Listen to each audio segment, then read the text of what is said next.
German Foreign Minister Annalena Baerbock has said that Ukraine's place is in the European Union, but she's urging the government to do more to fight corruption. Baerbock made the comments during a surprise visit to Ukraine. Her journey to Kyiv by overnight train from Poland was kept quiet for security reasons. It's her fourth trip to the country since the Russian invasion more than 18 months ago. It's being seen as a show of German support in the midst of Ukraine's ongoing counteroffensive. Thank you very much, first of all, for your... Let's get more from DW's Kyiv Bureau Chief Matthias Böllinger. Matthias, tell us more about that message from the German Foreign Minister who's in Kyiv. It is, as you said, her fourth visit since the war began, her sixth visit as a Foreign Minister of Germany, and that shows it's pretty much a working level visit, much different from the first visits that involved a lot of visits to sites that have been hit by the war, etc.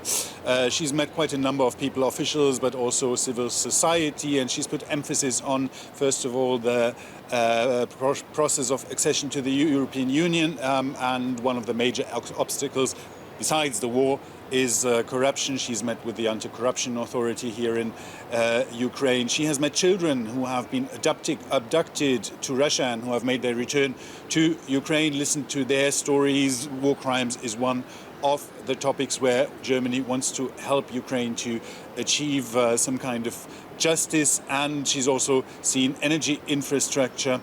That's important because, well, right now you see it's a beautiful summer day here in Kyiv, but winter is approaching, and there is the expectation that there will be more strikes on energy infrastructure in winter in order to make life as difficult as possible here in Ukraine, strikes by the Russian side, and Germany is trying to help Ukraine to become more resilient in terms of protecting their energy infrastructure. Air defense is one of the topics, and also in terms of fortifying the technical infrastructure so that they can be fixed better, that they can that power can be rerouted and stuff like that. So it's pretty much the things that are on the agenda right now. It's a very, let's say, Germany and Ukraine are back to a very good relationship. Germany is now one of the most important contributors of aid to the country. But there are hiccups, especially when it comes to the time that Germany needs to make decisions. And one of these hiccups are the Taurus missiles.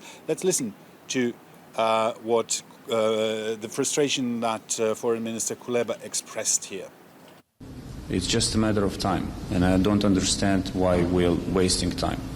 And we could have achieved more and save more lives of Ukrainian soldiers and civilians if we already had Taurus.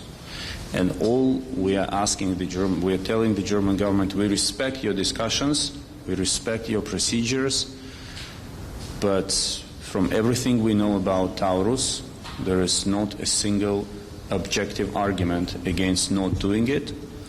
The Ukrainian foreign minister there doesn't sound happy about Germany, in his words, wasting time on this decision to supply these Taurus long-range missiles. Matthias, what sort of difference would they make on the battlefield?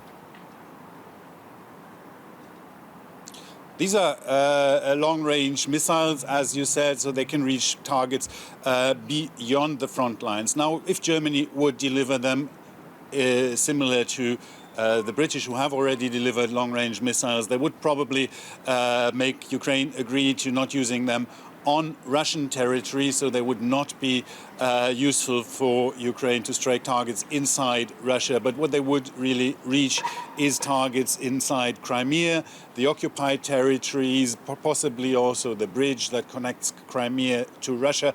All these are targets that are legitimate from the point of view of Germany, and these are targets that are important for the Ukrainians because they are the supply routes for the front lines in the south. So weakening these supply routes, taking out ammunition dumps in Crimea, airfields, possibly even the Black Sea Fleet would, of course, help Ukraine tremendously on the front lines, because it would weaken the Russian defenses there considerably in terms of supplying their units at the front line. And that's what Ukraine is hoping to do. That's what Ukraine has said it would do.